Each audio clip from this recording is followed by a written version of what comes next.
Bismillahirrahmanirrahim. Assalamualaikum warahmatullahi wabarakatuh. Alhamdulillah.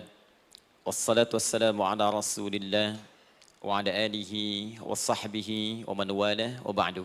Faya ibadallah, usi nafsi wa iyyakum bitaqwallahi faqad fazal muttaqun.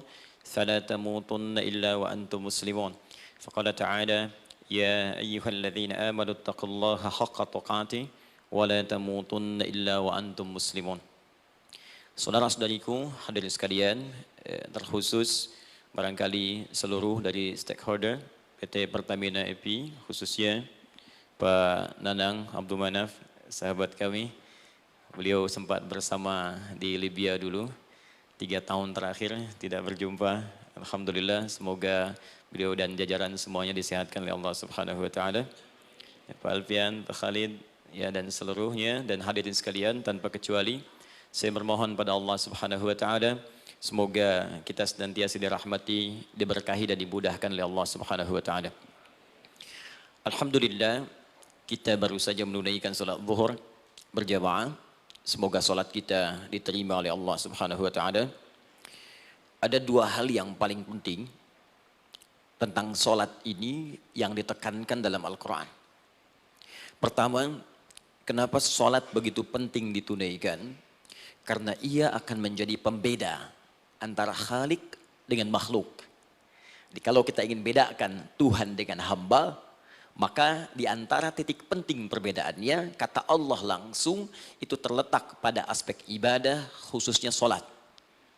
Karena itu ketika Nabi Musa alaihi salam berkenan kemudian langsung diperintahkan oleh Allah sehingga disebut dengan kalimullah yang diajak bicara dan diperkenalkan tentang esensi ketuhanan Allah, maka disebutkan perintah langsung oleh Allah untuk menyembahnya dalam bentuk salat. Al-Quran surah ke-20 Taha ayat ke-14. Kata Allah, innani anallahu la ilaha illa ana fa'budni wa aqimis salata li dzikri. Ya Musa, tidak ada Tuhan kata Allah selain saya. Ya maka jika engkau telah tahu saya Tuhan, bedanya Tuhan dengan makhluk, fa'budni, maka kewajiban engkau sebagai makhluk menyembah saya. Bagaimana caranya ya Allah, kata Musa? Kata Allah, wa aqimis salata, rahmatullah, wa aqimis salata li dzikri. Maka cara menyembahku itu adalah dengan salat. Karena itu semua nabi dan rasul, bahkan sebelum Nabi Muhammad SAW, diperintahkan oleh Allah untuk mengajak umatnya seluruhnya untuk sholat. Ya, Nabi Isa alaihissalam sholat. Anda buka Quran surah 19 Maryam ayat 31 sampai 33. Nabi Ismail alaihissalam, ya kakeknya Nabi ke-29, sholat. Bahkan meminta keluarganya sholat. Quran surah ke-19 ayat 55. Wa kana ya'muru ahlahu bis salah. Nabi Zakaria, saudaranya Imran, salat. Quran surah ketiga, ya, ayat ke-38 sampai dengan 39. Ayat 39-nya tegas mengatakan, "Fanadathu malaika wa huwa qa'imun yusalli fil mihrab." Jadi kalau kita urutkan dari Nabi Muhammad sallallahu alaihi wasallam sampai Nabi Adam alaihi salam, semua menunaikan salat kepada Allah Subhanahu wa taala. Ya Muhammad bin Abdullah bin Abdul Muttalib bin Hashim bin Abdul Manaf bin Qusay bin Murrah bin Kilab bin Ka'ab bin Ghalib bin Fihir bin Malik bin Nadar bin Kinana bin Khuzaimah bin Mudrikah bin Ilyas bin Nizar bin Mudar bin Ma'ad bin Adnan bin Addi bin Adri bin Muqawwam bin Nagur bin Tarikh bin Ya'rub bin Yasjub bin Nabit bin Ismail alaihissalam bin Ibrahim alaihissalam bin Azar atau bin Nahur bin Abir bin Kinan bin Arfakhshad bin Sam bin Nuh alaihissalam bin Mihlail Matushala bin Kinan bin Anwas bin Thith bin Adam alaihissalam. Dari Nabi Muhammad SAW sampai Nabi Adam semua salat. Coba ulangi. Nanti dalil singkatnya dari Quran surah keempat ayat 163, paling kiri sebelah atas di mushaf. Inna auhayna ilaika kama auhayna ila Nuhin wan nabiyina min ba'di. Muhammad, apa yang kami telah wahyukan kepadamu sudah pernah pula kami sampaikan kepada Nuh alaihissalam dan nabi-nabi setelahnya. Kenapa tidak disebutkan Adam sebelumnya? Karena Adam itu nabi bukan rasul. Nabi diberikan risalah untuk pribadi dan kalangan dekatnya, rasul diberikan risalah tugas untuk mengajak umat. Kenapa Nabi Adam bukan rasul? Karena zaman Nabi Adam belum ada umat. Siapa yang mau diajak? Ya? Ini bagian pertama. Jadi kalau kita hari ini masih mendapat kesempatan sholat, alhamdulillah, ini artinya sampai hari ini kita masih benar-benar manusia. Kan kalau ada orang yang kemudian tidak mau beribadah apalagi sholat, terkhusus ketika dia beriman, maka penting dipertanyakan, masihkah ada iman dalam dirinya? Karena itu kata Allah dalam Al-Quran, surah ke-8 ayat yang kedua, aku akan perdengarkan namaku, sehingga ketika disebutkan itu, kita bisa menguji adakah getaran iman dalam jiwa kita. Quran surah 8 Al-Anfal ayat kedua. Innamal mu'minuna alladzina idza dzukirallahu wajilat qulubuhum. Sungguh orang yang masih punya iman itu, kalau diperdengarkan nama Allah kepadanya, akan ada getaran dalam jiwanya. Karena itu setiap hari 5 kali diperdengarkan nama Allah. Untuk menguji di jiwa kita masih ada iman tidak? Bahkan dari bangun tidur, bayangkan waktunya dibagi sempurna persis. Dari mulai subuh baru bangun, menjelang ke siang, mau berakhir siang ke sore, sore pindah ke maghrib, hilang kemudian muncul gelap malam. 5 kali persis dibagi waktu. Diperdengarkan untuk menguji. Kira-kira setelah subuh siang masih ada nggak iman? Sore masih ada nggak? Ya Allahu Akbar, Allahu Akbar. Karena itu kalau iman masih ada melekat di jiwa kita, demi Allah saya katakan, begitu kita mendengar suara azan, pasti hati kita akan mengatakan, Allahu Akbar, Allahu Akbar. Wih, sudah azannya. Pernah begitu? Ya, walaupun mungkin setelah selesai, La ilaha illallah, baru azan, belum qomat. Ya, itu normal, gak apa-apa. Yang penting iman masih ada. Nah, ini menunjukkan ada getaran dalam jiwa. Satu itu. Yang kedua, ini yang jarang dimanfaatkan teman-teman. Jadi seringkali sholat dimaknai pada ibadah formal bagian pertama saja. Adapun yang keduanya, ini yang jarang digali. Padahal sekali saja dalam sehari, itu 5 kali Allah menunggu kita. Ternyata sholat itu satu-satunya wasilah ibadah yang disebutkan dalam Al-Quran untuk langsung memohonkan semua kebutuhan yang kita rasakan. Bahkan sebelum kita diminta sholat, itu kalimat pertamanya bukan ibadahnya. Kata Allah, kau punya masalah apa? Sedang butuh apa? Sedang punya problem apa? Buka Quran surah kedua Al-Baqarah ayat ke-45 sampai 46. Paling kanan pertengahan di usad. Wasta'inu bis-sabri was-salah. Perhatikan kalimatnya, indah sekali. Ya Allah menempatkan sholatnya bagian kedua.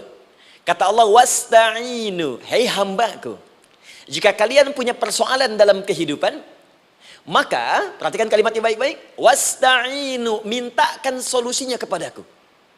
Jadi kalau sedang punya masalah, bukan bikin status, gak akan selesai. Sedang eksplorasi minyak, gak keluar-keluar, bikin status. Duh, susah sekali yang ngebornya, gak akan selesai. Jalan macet, bikin status. Jakarta macet, ya, gak akan selesai. Ya, apa yang harus dilakukan kata Allah? Jika Anda beriman kepadaku, yakin denganku, maka wasta'inu, punya persoalan minta kepada Allah. Caranya bagaimana? Satu, bis-sabri, terima dulu masalah itu, jangan dikeluhkan. Kaidah lain muncul, karena mustahil saya akan titipkan persoalan kalau tidak Anda mampu mengatasinya. Kaidah Quran surah kedua ayat 286, kita hafal ayatnya. La yukallifullahu nafsan illa usaha. Perhatikan kaidahnya. Allah tidak mungkin menguji seorang hamba di luar batas kemampuannya. Jadi kalau kita sedang punya ujian di rumah kah, pekerjaan kah, kehidupan sosial kah, sebesar apapun ujian itu kata Allah, memang karena Anda yang sanggup. Kalau nggak sanggup gak akan diuji. Di ujian itu berbanding lurus dengan kemampuan. Mustahil seorang hamba diuji di luar batas kemampuannya. Jadi kalau Anda sekarang pun sedang punya masalah sebesar apapun, kata Allah, memang cuma kamu yang sanggup, yang lain tidak. Maka jangan mengeluh. Jangan Anda katakan, ya Allah, why me? Kenapa saya? Kata Allah, why not? Memang kamu yang mampu. Yang lain tidak. Nah, ketika Anda bisa menerima itu dengan sabar, baru datang kalimat kedua. Wassalah. Kemudian datang tunaikan sholat dan mintakan solusi kepadaku lewat sholat. Ya, sedikit ya. Lihat sini. Saya berikan sedikit uraian Al-Quran. Saya boleh menulis sini? Boleh ya? Ibu, maaf, agak jauh. Ibu kelihatan ini? Oh, belum saya tulis, bagaimana bisa kelihatan? Luar biasa. Cuma di Pertamina belum ditulis udah kelihatan. Maaf, lihat sini. Wasta'inu. Baik, ya. Saya ingin sedikit sekali. Ini redaksi Quran itu indah sekali diksinya. Wasta'inu. Lihat sini. Kata Allah, jika Anda punya persoalan dalam hidup, maka mintakan solusi. Terima dulu masalahnya dengan sabar, karena kita dipercaya oleh Allah. Gini, cara memahaminya. Allah aja percaya dengan kita. Masa kita nggak percaya diri? Allah yakin dengan kita, kita mampu. Masa kita nggak yakin? Terima dengan sabar. Kemudian wassalah, mintakan solusinya lewat salat. Kata perintahnya dibuka dengan kalimat wasta'inu. Kalau kita ingin rubah kata perintah ini, fi'il amr, ingin dirubah ke dalam bentuk permohonan, minta, maka rubah kalimatnya menjadi nasta'in. Lihat, nasta'in. Baik. Wasta'inu, kata Allah, kalian punya persoalan, ayo minta solusi padaku. Terus kita pengen minta, ya Allah, kami ingin minta. Maka dalam bahasa Arab, kalau kita ingin merubah kalimat ini ke dalam bentuk permintaan, kita katakan nasta'in. Saya tanya pada Anda, pernah nggak dalam sholat kita mengucapkan kalimat nasta'in? Ada? Masih ingat? Baik, apa kalimatnya? Iyyaka na'budu wa iyyaka nasta'in. Perhatikan, iyyaka na'budu wa iyyaka nasta'in. Iyyaka na'budu, iyyaka, ya Allah, Engkau perintahkan aku untuk ibadah. Maka sekarang aku ibadah, sholat. Hanya kepadamu saja. Kan kata Allah, kamu sholat. Terus kita katakan, iyyaka na'budu. Sekarang kami sholat, ya Allah. Nama lain sholat itu ibadah. Kalau kita ibadah, na'budu. Dari mana tahunnya nama lain sholat ibadah? Quran surah ke-20 ayat ke-14. Fa'budni wa aqimis sholata li dzikri. Ibadah kepadaku, caranya sholat. Maka saat sholat kita katakan, iyyaka na'budu. Ya Allah, Engkau perintahkan aku untuk ibadah. Sekarang aku ibadah. Wa iyyaka nasta'in. Dan sekarang aku sedang punya persoalan, ya Allah. Aku punya masalah. Aku punya problem. Dan aku yakin hanya Engkau yang pasti akan menyelesaikannya. Ketika Anda mengatakan, iyyaka nasta'in, perhatikan hadis qudsinya. Hadisnya qudsi. Ya. Al-Imam Al-Bukhari meriwayatkan, Imam Muslim meriwayatkan, An-Nasai meriwayatkan dari sahabat Abu Hurairah radhiyallahu taala anhu. Ada lagi yang dari sahabatnya Anas bin Malik. Perhatikan kalimatnya. Idza qala al-'abdu iyyaka na'budu wa iyyaka nasta'in, jika hambaku dalam salatnya benar membacanya, benar dari awal salatnya sampai dengan kalimat iyyaka na'budu wa iyyaka nasta'in, ya Allah, sekarang aku ibadah kepadamu dan sekarang aku punya persoalan. Aku mohonkan solusinya darimu. Kata Allah, hadza baini wa baina 'abdi. Ini perjanjian antara aku dengan hambaku. Wali 'abdi. Hadisnya qudsi. Wali 'abdi, kalau hambaku benar salatnya sampai kalimat ini, masalah, apapun yang dia minta sekarang, aku akan kabulkan. Aku akan kabulkan. Pertanyaan saya, berapa di antara kita yang sholat sampai detik ini, ribuan kali ruku dan sujud, yang memanfaatkan momentum ini untuk memohon? Siapa di antara kita yang ketika sholat memohon kepada Allah solusi? Jangan-jangan selama ini sholat itu hanya menjadi formalitas saja. Takbir, ruku, sujud, salam, selesai. Takbir, ruku, sujud, salam, selesai. Padahal Allah sudah menunggu hambaku, kamu tuh punya masalah apa? Makanya setiap waktu dibagi 5 supaya hidup kita ringan. Subuh ke zuhur punya masalah, zuhur salat. Begitu kita mohon, tuntas masalah itu. Zuhur ke asar punya persoalan, asar salat. Dijawab oleh Allah, tuntas persoalan itu. Karena itu semua nabi dan rasul, bahkan orang soleh, ketika punya persoalan dalam hidupnya, even itu hanya menulis karya ilmiah, maka mereka akan memulai dengan sholat dan minta kepada Allah Subhanahu Wa Taala. Teman-teman kenal Nabi Zakaria? Bagus. Baik, di sana belum tulis, sudah kelihatan. Sini kenal Nabi Zakaria, alhamdulillah. Tapi nggak apa-apa. Saya ke Sukabumi, Pak. Ada yang kenal Fir'aun. Kenal Fir'aun, kenal, bagus. Sukabumi hubun dunia, suka itu hubun, bumi itu dunia. Baik. Teman-teman, Nabi Zakaria itu diuji oleh Allah. Maaf, belum punya keturunan. Dan semua nabi punya ujian.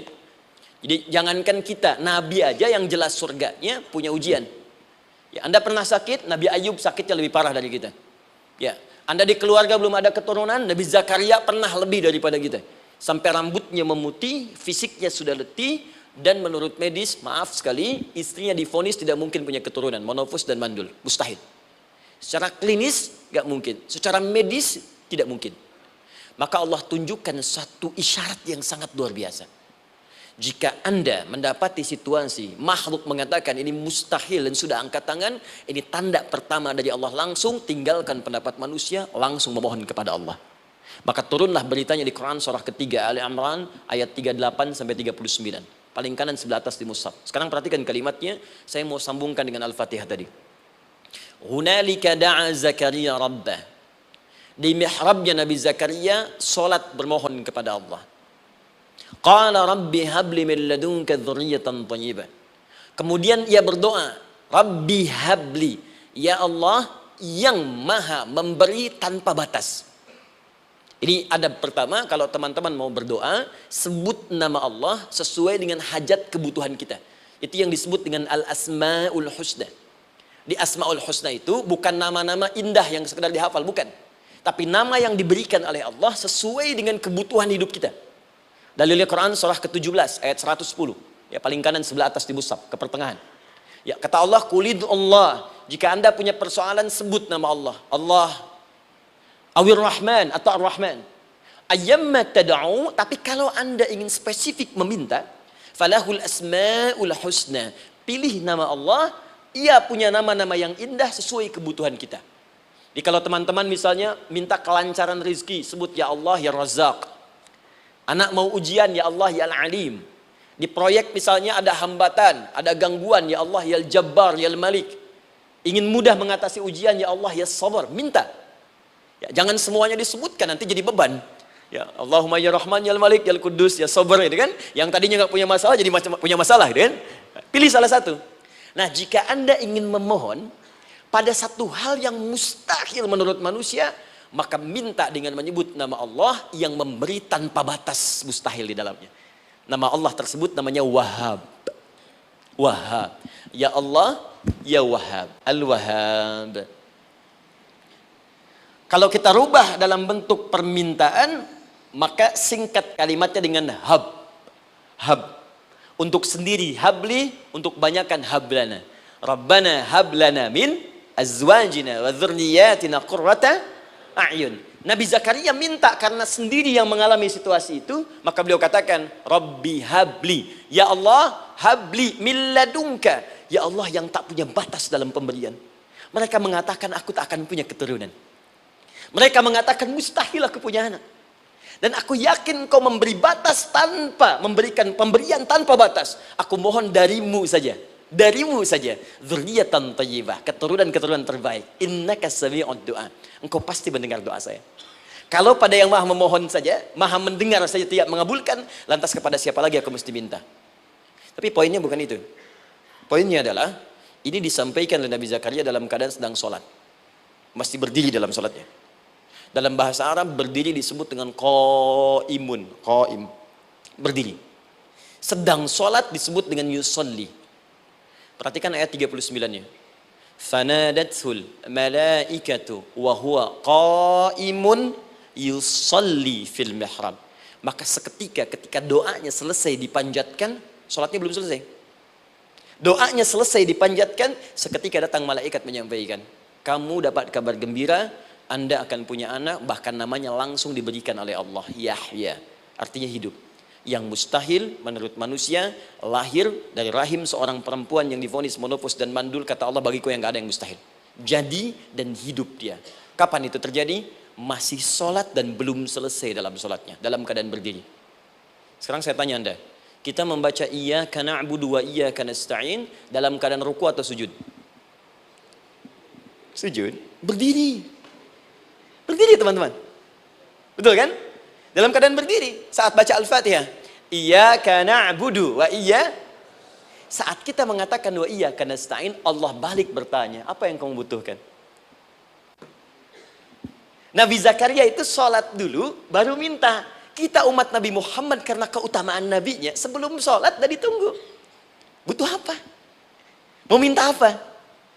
Karena itu saya ingin katakan, ayo manfaatkan momentum sholat ini. Jangan sekedar kita kemudian tunaikan formalitas, tapi kita tidak mendapatkan keuntungannya. Ayo, semuanya. Dari mulai takbir sudah ada doa. Ruku ada doa. Bahkan sujud kita bisa perbanyak dalam bahasa hati kita untuk memohon kepada Allah Subhanahu Wa Taala.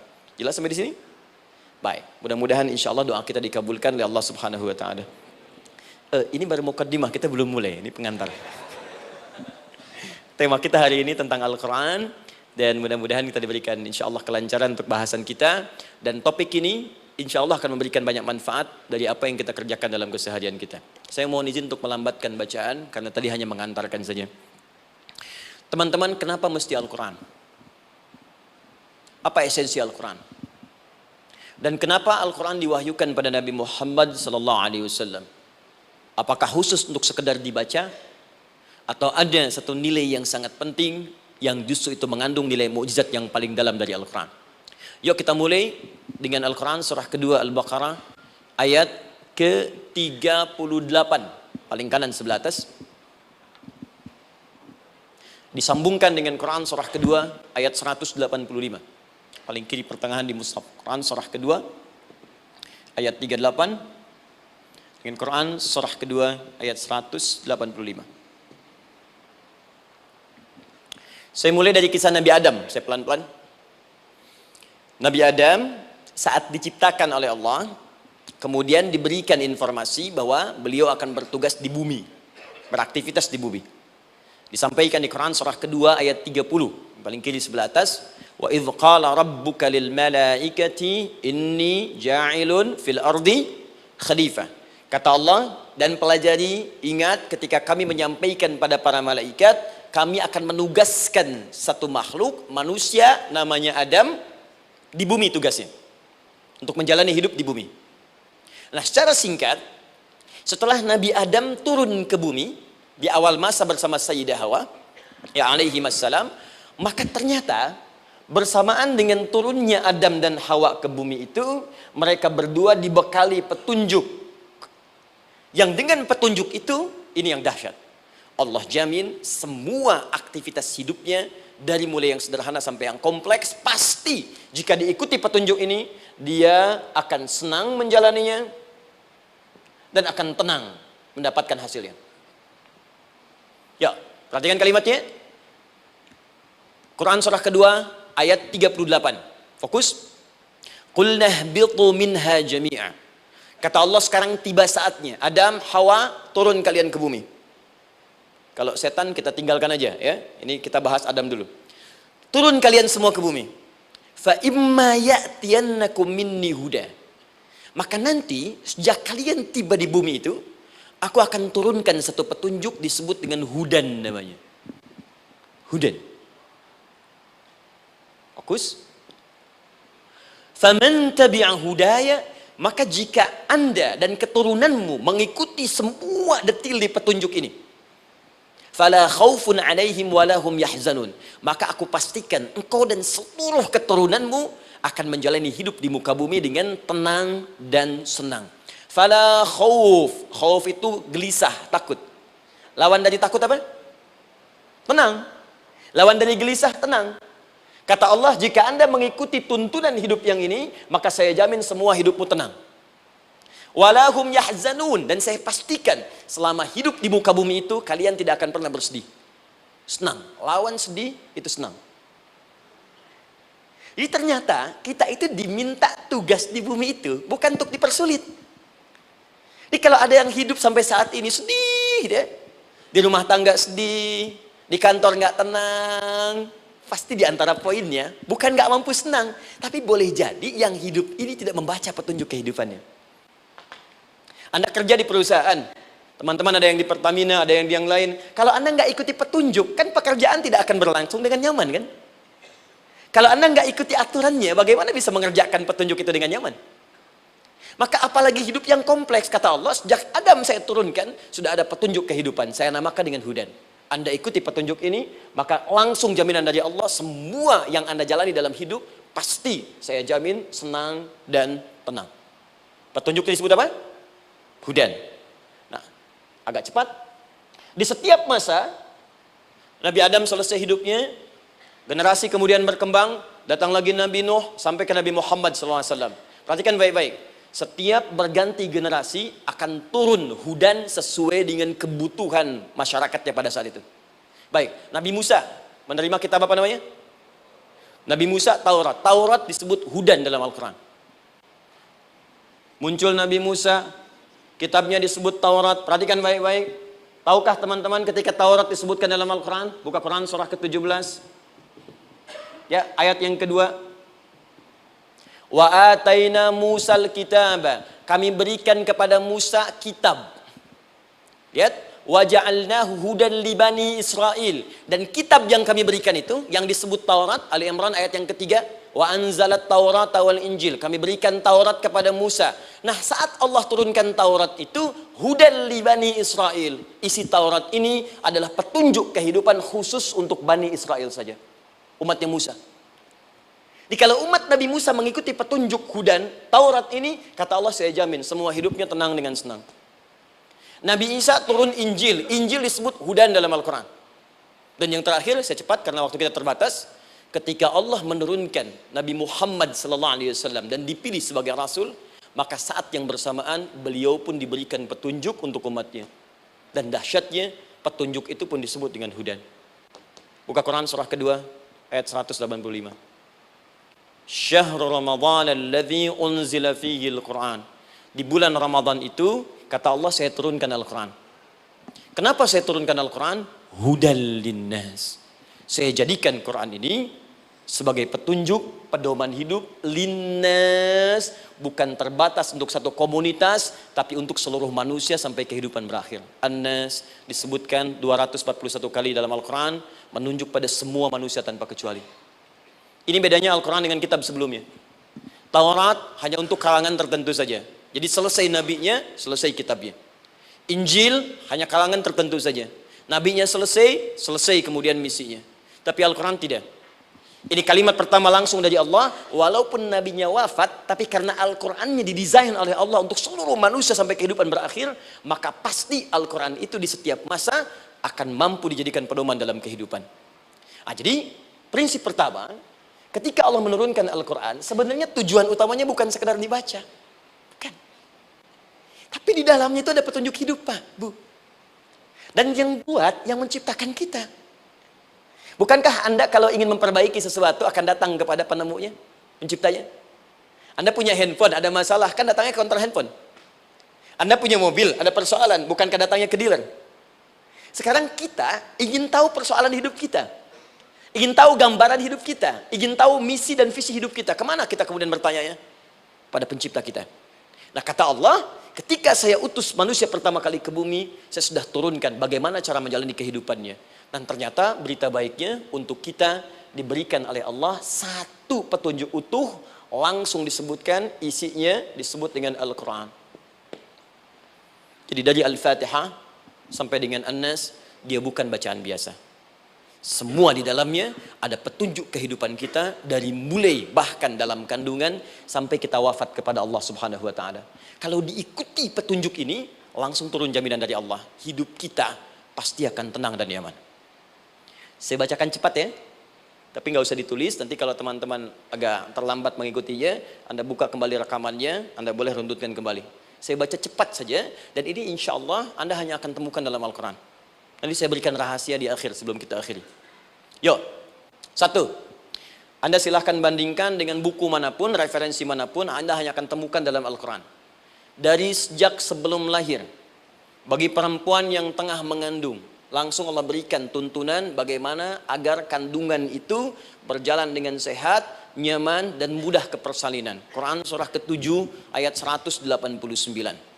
Perkembangannya bisa diamati dan dicek kemudian, ya, baik ke dokter atau yang lain. Nanti perkembangannya disebutkan di Quran surah ke-22 ayat ke-5. Dirinci lagi di Quran surah ke-23 ayat 11 dari 9 sampai dengan 13. Kemudian mulai terlahir, dari lahiran diberi petunjuk oleh Allah. Nih, berikan ASI, maksimal 2 tahun. Kalau ingin berhenti sebelum 2 tahun, boleh, begini caranya. Quran surah kedua ayat 233. Dari sampai usia 2 tahun, menjelang balik, kata Allah berikan 4 pendidikan dini. Ini turunannya, disebutkan 1, 2, 3, 4. Jika Anda ajarkan ini, maka anak ini akan tumbuh. 1, dekat dengan Allah.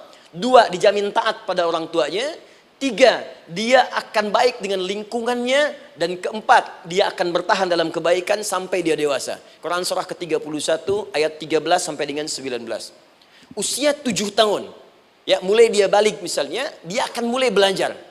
Bagaimana cara belajar yang baik supaya cepat paham, gampang mengerti. Turun Quran surah ke-9 ayat 122.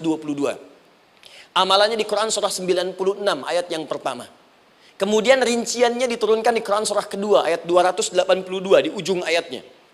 Lalu bagaimana mencari sekolah yang bagus, majlis yang baik, guru-guru yang baik, diturunkan Quran surah ke-58 ayat ke-11.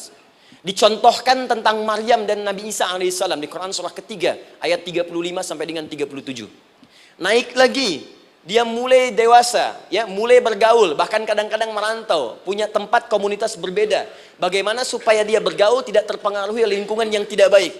Maaf ya, kadang-kadang ibu yang sudah mengandung, melahirkan, ayah mencari nafkah, tiba-tiba anak pergi bahkan ke kampus, ke sekolah, dapat teman yang gak bagus, pulang-pulang mengecewakan Anda. Bagaimana menemukan tempat-tempat yang baik untuk bisa menjaga perilaku anak ini? Ditemukan nanti di Quran surah ke-49 ayat ke-13-nya. Dirinci perkembangannya di Quran surah ke-12 Yusuf ayat 2 sampai dengan ayat 29-nya. Sampai ketika dia akan mulai kemudian menikah. Kata Allah, pilih pasangan yang baik dengan ta'aruf, berikan mahar yang sempurna. Quran surah ke-4 ayat ke-4. Kemudian dia mulai menikah. Kata Allah, sebelum menikah, pelajari dulu fikih nikah. Banyak orang yang menikah tapi karena tidak belajar tentang persoalan rumah tangga, apa yang akan terjadi di rumah tangganya. Detil Pak, Bu. Kata Allah, ini kalau kamu berbuat begini akan ada miskomunikasi. Kalau ada miskomunikasi persoalannya akan begini, solusinya begini. Maka diturunkan dasarnya di Quran surah ke-30 ayat 21, detilnya di Quran surah ke-4 ayat 34 sampai dengan 35. Paling kiri sebelah atas sampai dengan ke tengahnya. Anda berlanjut, diterangkan oleh Allah, hei, tugas suami saat mulai pertama kali menikah, maka tugas yang pertama siapkan untuk mencari nafkah. Bagaimana caranya ya Allah? Diturunkan oleh Allah. Satu, jangan takut kehilangan rezeki. Jangan pernah mencuri, jangan pernah ngambil punya orang, karena punya kamu akan saya berikan sempurna. Kamu ngambil punya orang, maka kamu akan menyulitkan diri sendiri. Itu akan dikembalikan pada yang berhak. Ya, turun Quran surah ke-51 ayat 22. Dirinci, begini cara nyarinya. Quran surah kedua ayat 168. Kalau Anda ingin cepat baru bergerak, rizkinya sudah dapat. Quran surah kedua ayat 172. Ada yang dahsyat, dia belum keluar, rizkinya yang mendatangi dia. Jadi nanti di Al-Quran ada 8 jenis rizki. Di antara yang paling hebat, ada yang belum Anda datang, rizkinya sudah menjemput. Ada orang mendatangi rizki, ada rizki mendatangi dia. Contoh, Al-Imam Asy-Syafi'i sedang berdiskusi dengan Imam Malik gurunya. Kata Imam Asy-Syafi'i, Syekh, rizki itu mesti saya cari dulu, baru kita dapat. Kata gurunya, ya Syafi'i, ada rizki yang cukup kita beramal dekat kepada Allah, dia akan datang tanpa kita cari dengan ikhtiar manusia. Kata Syafi'i, mustahil. Kata Quran kan kita kerja dulu, baru datang. Kata Imam Malik gurunya, kamu yang belum sampai, kita amalkan ini, rizki datang. Maka berhenti sampai di situ, Imam Syafi'i pamit, di jalan tiba-tiba, beliau mendapati ada panen anggur, Pak, Bu. Terus dipanggil sama yang punya kebun. Ya pemuda katanya, sini. Mau bantu nggak? Kalau kamu bantu, kami berikan anggurnya. Maka beliau bantu, panen, petik. Sampai setelah selesai diberikan anggur yang besar-besar, hanum. Senyum, senang beliau. Ternyata senangnya bukan karena dapat anggur. Senangnya karena merasa pendapatnya benar. Kalau saya nggak bantu panen ini, nggak akan dapat saya anggur. Cuma karena saya bantu, saya diberi ini. Maka rasa senangnya inilah dibawa kemudian kepada gurunya, ingin laporan. Tapi perhatikan adabnya. Dia tidak mengatakan, guru, nih saya benar. Kalau saya nggak ikut panen, nggak dapat saya ini. Perhatikan kalimat Asy-Syafi'i. Guru, tadi saya di jalan, dipanggil oleh pemilik kebun, ikut panen anggur. Begitu saya bantu, saya diberikan anggur ini. Beliau tekankan dengan kalimat yang kencang pada kalimat, begitu saya bantu, saya dapat anggur ini. Imam Malik tersenyum mengatakan, Masya Allah Syafi'i luar biasa. Ini siang begitu panasnya, tadi saya mau keluar ngajar, terfikir di benak saya, Allah kalau ada anggur yang besar-besar, enak rasanya. Tiba-tiba kamu datang bawa anggur. Jadi Imam Syafi'i kerja dapat sesuatu, Imam Malik terfikir sesuatu, datang rezeki. Itu ada di Quran surah ke-7, teman-teman, ayat ke-96, paling kanan sebelah atas di mushafnya. Baik, teruskan dulu. Ya, Anda dalam mencari kerja, ingat, kalau Allah yang sampaikan pasti terjadi. Jangan dikira mudah. Kata Allah akan ada persaingan, akan ada kadang-kadang singgungan, akan ada tantangan, maka mulai petakan tantangan apa yang akan Anda lalui saat Anda mulai mencari nafkah itu. Maka turun Quran surah kedua ayat 214, paling kanan sebelah bawah. Am hasibtum an tadkhulul jannata. Hei, apa kamu mudah begitu saja mengira akan sukses dalam pekerjaanmu? Bahkan bisa diartikan surga, ingin masuk surga. Walamma ya'tikum mathalul ladzina khalau min qablikum. Sebelum engkau diuji seperti orang sukses dulu pernah sukses. Lihat mereka. Enggak ada orang sukses yang instan.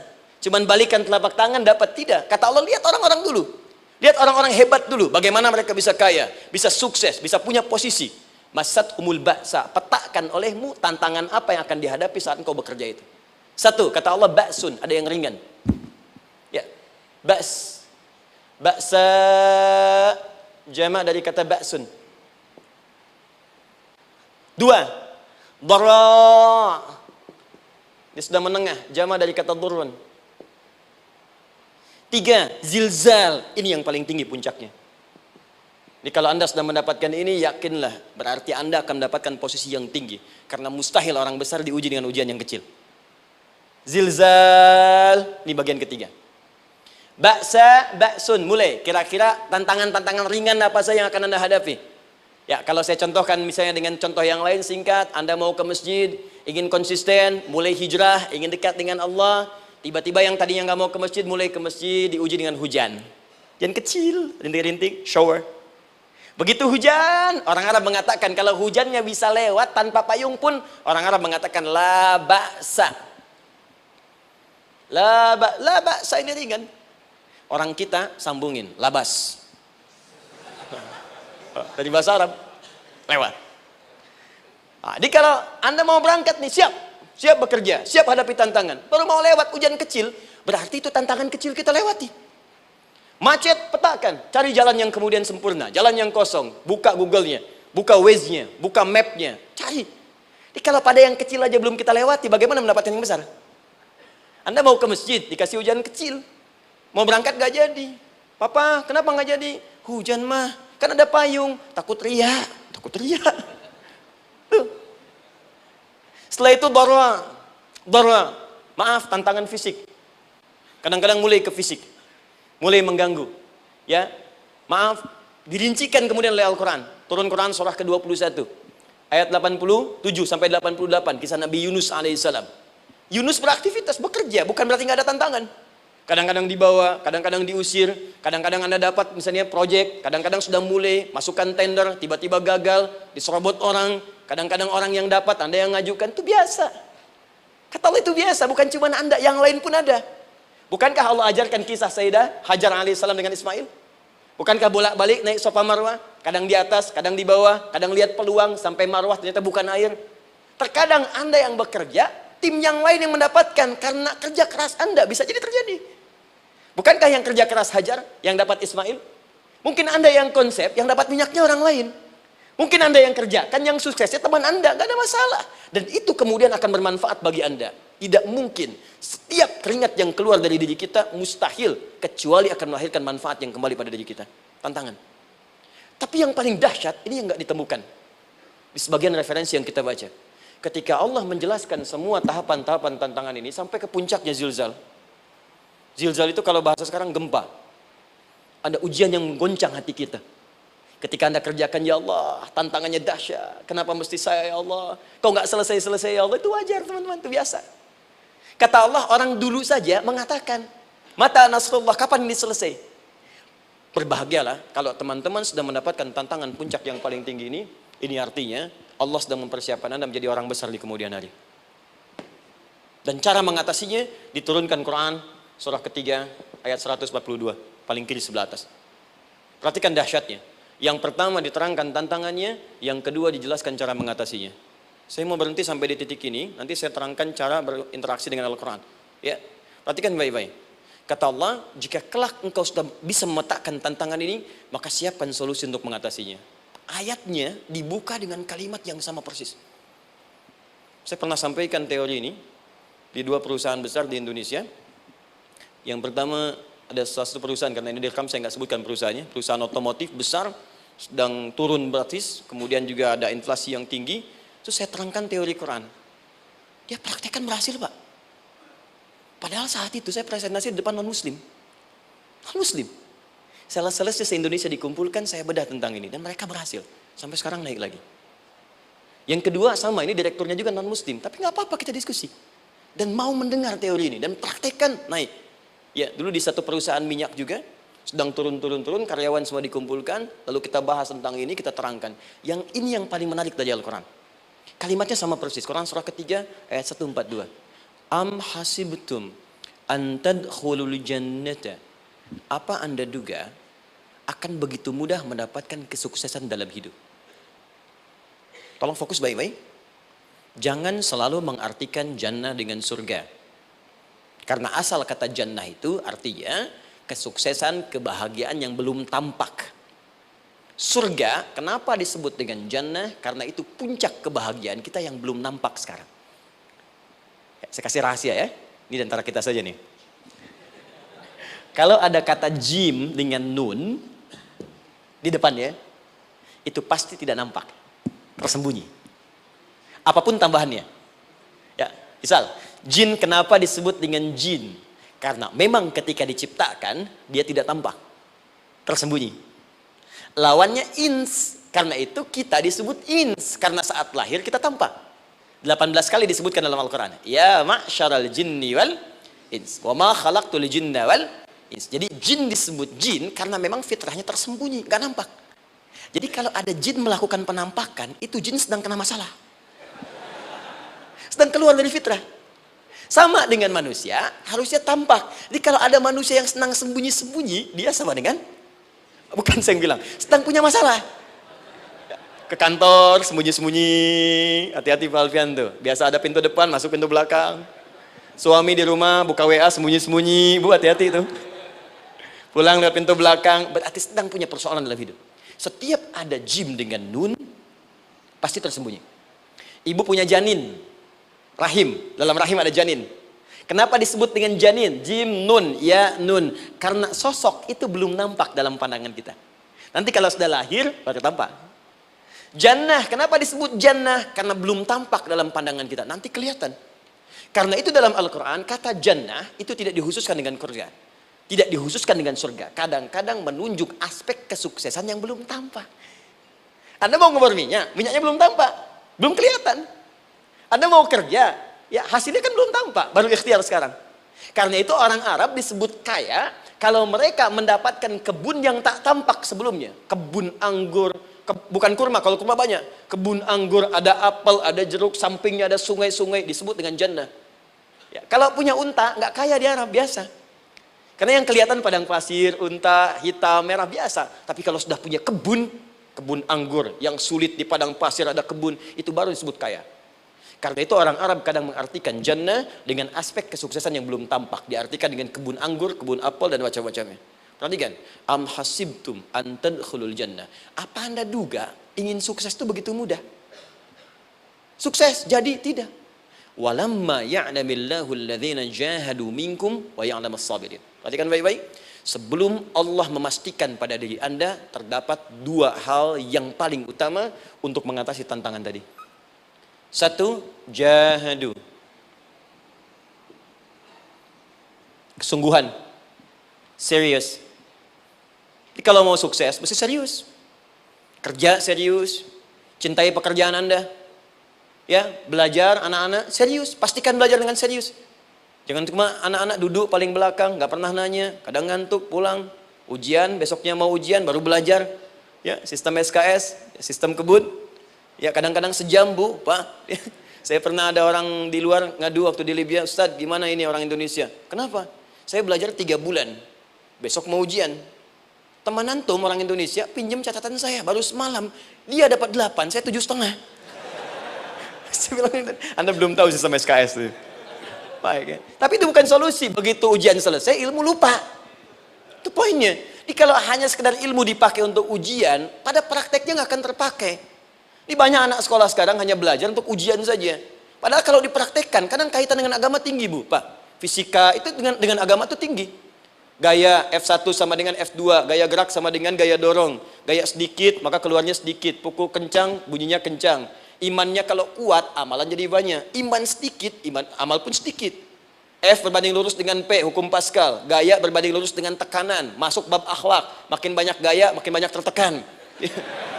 Nah itulah. Gaji 5 juta, gaya 10 juta. Kan? Ini serius. Serius. Di divisi apapun Anda, saya 3 sepekan lalu lah takziah ke tempatnya yang Habibie, terus diminta tausiah di sana. Dan saya perhatikan beliau termasuk yang paling serius ketika diberikan tugas apapun. Gak pernah diberikan amanah kecuali mencintai pekerjaan itu. Yang Habibie demikian. Ciri orang sukses itu serius. Tapi keseriusan itu, kata Allah petakan jadi 3 bagian lagi. Karena jahadu itu punya 3 turunan kata. Satu, keseriusan merencanakan, disebut ijtihad namanya. Punya rencana. Mappingnya apa? Stepnya apa? Oke, Anda ingin kerjakan sebuah proyek, baik, proyeknya berlangsung berapa lama? Target kita apa? Jangka panjangnya, menengahnya, jangka pendeknya. Kemudian apa tantangan yang akan dihadapi di setiap tahapan-tahapannya? Selesaikan. Bahkan saking pentingnya tahap perencanaan ini, ditunjukkan oleh Allah langsung lewat sholat. Teman-teman masih ingat sholat pertama yang kita kerjakan setiap hari, sholat apa namanya? Subuh. Apa artinya subuh? Tuh, ini masalahnya. Ini kata Al-Quran sendiri ya, kata Al-Quran sendiri. Nanti akan ditemukan orang yang ibadah tidak paham apa yang dikerjakan dan dilakukan dalam ibadahnya. Contoh sholat. Kata Allah akan ada orang sholat yang saat sholat tidak mengerti apa yang ia baca dan dia lakukan dalam sholatnya. Jujur tanyakan pada diri kita. Sampai detik ini, dari sekian ribuan kali ruku dan sujud, berapa persen bacaan sholat yang kita pahami? Jangan-jangan kita ruku tapi nggak ngerti yang dibaca. Sujud tak paham yang diungkapkan. Bagaimana bisa khusyuk? Mustahil. Maka kembali ke sini. Kenapa sholat pertama itu disebut dengan subuh? Teman-teman, ternyata semua nama sholat dari subuh sampai isya, plus bacaan dan gerakan dari takbir sampai salam, itu bukan sekedar gerakan semata. Semua ada artinya, ada maknanya. Dan diajarkan oleh Nabi langsung. Subuh disebut dengan subuh. Ada 2 kata. Satu, fajar. Quran surah ke-17 ayat 78. Inna Qur'an al-fajri kana mashhuda. Kedua, subuh di surat At-Takwir. Was-subhi idza tanaffas. Kenapa disebut fajar? Fajar itu pancaran positif, pancaran kebaikan. Jadi kalau yang baik disebut fajar. Kalau yang jelek disebut fujur.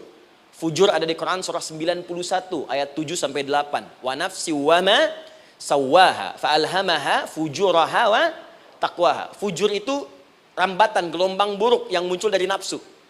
Ya, ditembuskan ke elemen tubuh kita. Misal gini. Tiba-tiba pengen marah.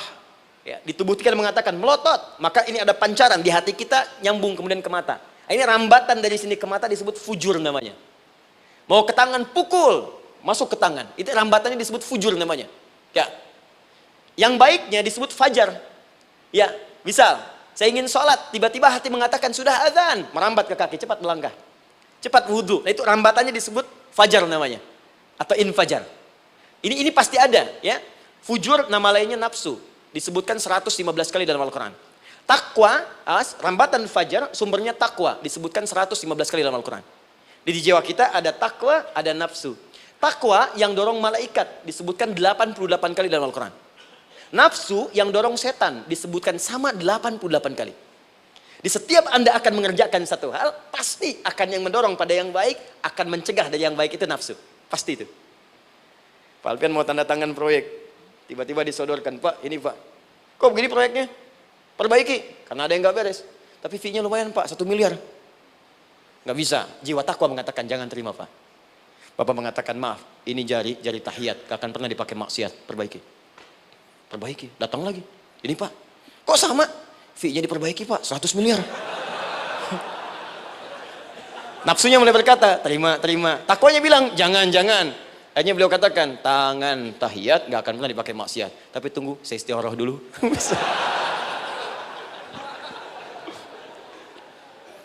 Nah, waktunya, ini salatnya disebut fajar. Kenapa disebut fajar? Karena saat kita tidur, terus dengar suara azan, Allahu Akbar, maka memancar dari iman kita, rambatan untuk merespon suara itu. Bangun kita untuk menunaikan salat. Waktunya disebut subuh. Kenapa disebut subuh? Dari kata asbah. Asbah itu artinya yang siap dengan rencana. Ya, orang Islam tuh nggak ada yang bangun dari tidurnya kecuali punya rencana jelas yang akan dieksekusi di hari itu.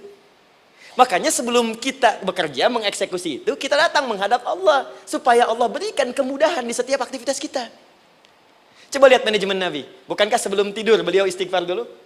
Dirinci pekerjaannya, dicatat yang akan dikerjakan besok, istighfar 70 kali, 100 kali, sehingga dengan istighfar saat tidurnya tenang. Coba kita biasakan. Ada yang baca Quran, ada yang istighfar. Kalau nggak percaya silahkan cek. Begitu Anda lakukan, tidurnya enak. Besoknya rencana itu sudah siap. Makanya ketika bangun, siap jam 7 mau kemana, jam 8 ada di mana, jam 12 kerjakan apa. Sebelum mengerjakan itu, datang kepada Allah, sujud, ya Allah, saya punya rencana ini tolong mudahkan. Begitu caranya. Itu yang disebut dengan subuh. Nah, sekarang kembalikan peta hidup kita mau seperti apa ke depan. Ijtihad. Yang kedua, kalau sudah jelas konsepnya, visinya sudah ada, maka jihad. Yang kedua jihad. Jihad itu eksekusinya, aksinya, actionnya, perjuangan fisiknya. Rencananya apa? Tahajud malam nanti. Bismillah. Jam berapa? 2:30. Baik, yuk kita mulai rencanakan. Eksekusi rencananya. Bagaimana cara kita bangun 2:30? Pasang alarm. Jam berapa alarm dipasang? 3 kali. Pertama 1:30, kedua 2 kurang 1/4, ketiga jam 2 lewat 1/4. Baik. Alarm pertama untuk mematikan alarm kedua. Alarm kedua matikan alarm ketiga. Ketiga siap-siap. Baik. Siap bangun. Jihad. Awas, ini penting ya. Jihad itu jangan dipersempit maknanya kepada situasi peperangan saja, tidak. Banyak jihad itu luas sekali medannya. Karena jihad itu perjuangan fisik. Dan maaf sekali, dalam konteks perang pun bukan menyerang orang. Tapi membela diri saat diserang. Di Islam itu bukan agama ekspansi. Cek di sejarah, nggak ada Islam menyerang. Yang ada itu membela diri saat diserang. Atau saat orang lain dizalimi dan kita diminta untuk terlibat, kita membantu. Ini bukan dalam konteks sekarang yang banyak dibincangkan. Tembak orang, bom orang, nyerang orang. Bukan. Itu waktu kejadian bom Tamrin itu pertama, saya di Lampung posisinya. Itu begitu meledak, duar. Pertanyaan pertama Pak di Majelis Taklim, Ustadz, apakah bom di Jalan Tamrin termasuk jihad fisabilillah? Saya bilang, Pak, sependek pengetahuan saya, jihad fisabilillah itu jihad di jalan Allah, bukan di Jalan Tamrin. Kaidahnya beda. Nah, misal mencari nafkah itu jihad. Cari nafkah jihad. Quran surah keempat ayat 34, paling kiri sebelah atas. Tugas pertama ketika menikah, kata Allah, ar-rijalu qawwamuna 'alan nisa. Setiap lelaki itu diminta oleh Allah untuk mengatur bagian rumah tangganya. Jadi pemimpin di rumah tangganya. Ya bima faddalallahu ba'dahum 'ala ba'din, karena diberikan kemampuan untuk memimpin. Di pemimpin itu ada di suami. Dan ciri khas pemimpin, Bu, biasanya ciri khas pemimpin apa, Bu? Bukan tegas, bukan. Ciri khas pemimpin itu tidak mau dipimpin. Makanya kalau ada sesuatu, masukkan lewat usulan, jangan beri saran. Kalau saran susah, itu pemimpin. Baik, tapi yang paling luar biasa kata Allah, perhatikan kalimatnya indah sekali. Wabima anfaqu min amwalihim. Saya berikan tugas untuk mencari nafkah. Ketika seorang lelaki bertugas mencari nafkah, ingat ya, konteks apapun, kalau perempuan nanti bekerja bukan nafkah poinnya. Bisa hobi, ya, bisa aktivitas, tapi nafkah kalau sudah menikah itu ada pada suami. Perempuan tidak. Kalaupun tidak dilarang perempuan bekerja, tidak. Sayyidah Aisyah mengajar, ada yang para sahabiah jadi perawat, ya, ada yang pengajar. Banyak dulu sahabat Nabi yang perempuan mengajar. Ya, kan ada pelajaran-pelajaran khusus perempuan. Ya, ada bagian perawat, ada dokter. Ini kan yang ngandung perempuan, masa yang periksa laki-laki? Ya, ada bagian perempuan tertentu, itu silahkan bekerja boleh. Tapi nafkah laki-laki. Begitu lelaki meniatkan pekerjaannya karena Allah untuk mencari nafkah, itu setiap langkahnya jihad fisabilillah. Wafat, syahid. Maaf ya, apakah selama Anda bekerja sudah diniatkan ibadah? Jangan-jangan cuma kerja aja. Kalau cuma kerja, apa bedanya Anda dengan yang belum beriman? Anda wafat juga. Kerja di gedung yang sama, berangkat menemukan kemacetan yang sama. Apa bedanya iman kita dengan yang lain? Satu, kita pasti wafat, pasti pulang. Dan kita nggak bisa pilih, ya nggak bisa pilih. Antum bisa duluan, saya belakangan mungkin.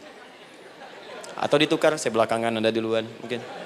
Atau memang saya bisa duluan, ya duluan menyolati Anda. Oke, paham ya? Jadi ibu di rumah jihad, Bu, pada anak, perawat, mengandung itu sudah jihad. Jadi kalau wafat dalam proses saya melahirkan atau sedang mengandung itu syahid. Itu jelas nggak ada perbedaan pendapat. Anak-anak yang sekolah niatkan ibadah, Bu, Pak. Mohon maaf ya, mesti ada bedanya. Iman kita di rumah mesti itu terpancar kepada anak-anak. Ajarkan mereka sekolah yang baik. Pilih sekolah yang mengajarkan sholat, mengajarkan baca Quran. Sekarang banyak kok. Fisikanya bagus, Qurannya bagus, kimianya bagus, sholatnya juga bagus. Cari, kalau bisa dunianya bagus, akhirat bagus, kenapa hanya pilih dunia saja? Siapkan, itu jihad. Terakhir, tidak mudah mengeksekusi ini, pasti ada tantangan yang ketiga, namanya mujahadah. Mujahadah. Tantangan mengatasi gejolak jiwa. Kadang-kadang malas, capek, ya belum eksekusi dilakukan, sudah berdebat pada yang tidak penting, sehingga tidak menghasilkan kesimpulan. ragu-ragu, khawatir, maka atasi semua itu. Turun Quran surah kedua ayat 216. Kutiba alaikumul qitalu wa huwa kurhul lakum. Kalau engkau sedang tidak nyaman, maka perangi ketidaknyamanan itu jika engkau ingin mendapatkan kesuksesan yang telah engkau cita-citakan. Asa an takrahu syai'an fa huwa khairul lakum. Boleh jadi apa yang engkau tidak rasakan sekarang, engkau rasakan gak enak, gak nyaman, di balik itu Allah sedang siapkan sesuatu yang lebih baik untukmu. Wa asa an tuhibbu syai'an fa huwa syarrul lakum. Mungkin yang engkau harap-harap sekarang boleh jadi itu belum baik untukmu sekarang. Allahu ya'lamu wa antum la ta'lamun, karena Allah lebih tahu masa depan, engkau pikiranmu pendek sampai di sini saja. Maka teman-teman sekalian, kembalikan lagi, tidak pernah Anda akan temukan dalam Al-Qur'an kecuali bimbingan hidup yang semuanya nyata. Silahkan cek. Itu baru pekerjaan. Belum ibu di rumah, ibu capek merawat anak, kadang mengeluh, kadang nangis. Turun Quran surah ke-17 ayat 23. Kadang-kadang ada beda pendapat dengan suami, Quran surah ke-4 ayat 34 sampai 35. Masalah kondangan saja Pak, bisa beda pendapat. Ya. Ya Pak, kan ada family gathering malam, Mama pakai baju apa ya? Hijau apa yang biru? Masya Allah, kata Anda biru bagus mah. Kata Mama kayaknya hijau deh Pak. Tuh. Nanya tapi udah punya jawaban. Ya, bagus kalau dipakai, begitu keluar kuning. Naik lagi, Anda udah 40 tahun, anak masih ada, turun Quran surah ke-46 ayat 15. Kemudian naik lagi sampai Anda sepuh, sampai kembali ke keadaan tidak normal seperti anak-anak lagi, Quran surah ke-22 ayat ke-5. Sampai ada amalan, kalau Anda jangan kira Anda akan hidup selamanya, Anda pasti wafat. Quran surah ke-3 ayat 185. Bahkan diajarkan kalau wafatnya ingin enak, begini caranya. Pelajari Pak, jangan cuma dunia, kita akan meninggal. Ini ada di Quran, kalau pengen meninggalnya enak, begini caranya. Ya kalau nggak percaya silahkan amalkan, nanti kita akan lihat di akhir. Ya.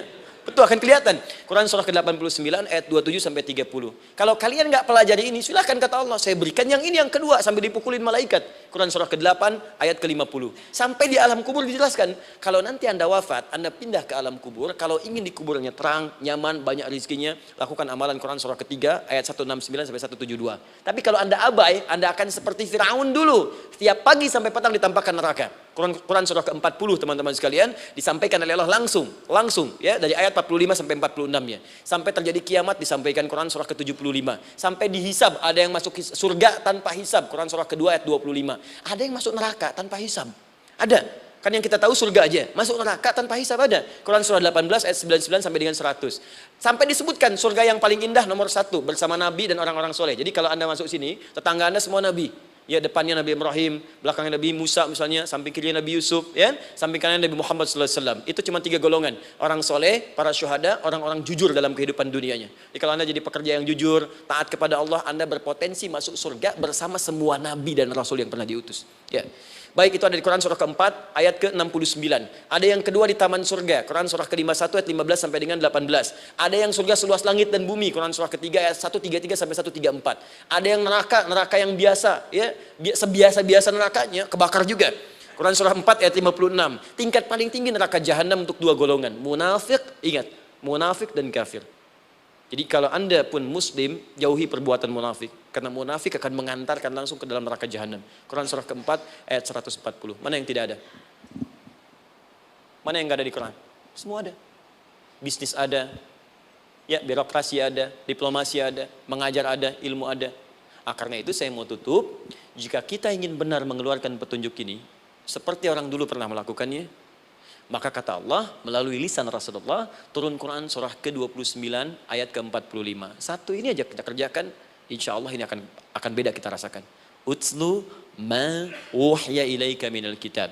Jika kalian kemudian hidup di muka bumi, maka keluarkanlah bimbingan dari Al-Quran sesuai dengan kebutuhan kita secara tematik. Utslu itu dari kata tilawah. Tilawah itu baca, pahami, amalkan. Karena itu setiap kita baca Al-Quran, di sampingnya pasti ada yang menerjemahkan supaya kita paham.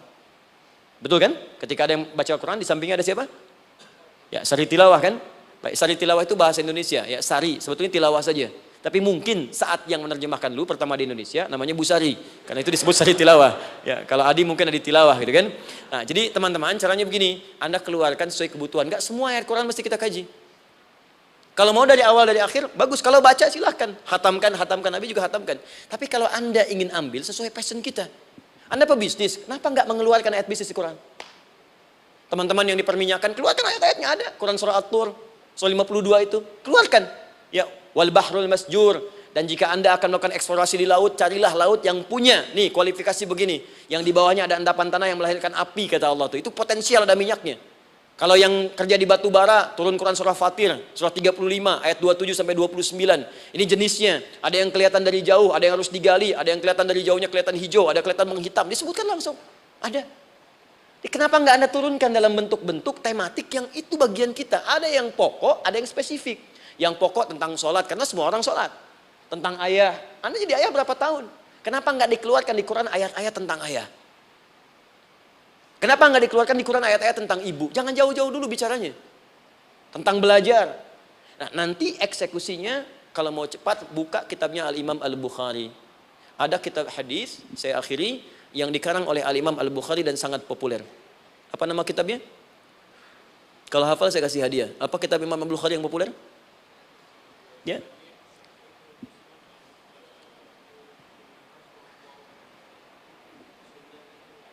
Baik, Anda saya kasih hadiah umrah. Baik. Insyaallah. Januari awal, insyaallah ada yang kami hadiahkan umrah dari atlet peraih Asian Games. Ya, Anda boleh ikut nanti. Ya, ada juga saya senang saya cinta dengan bangsa ini.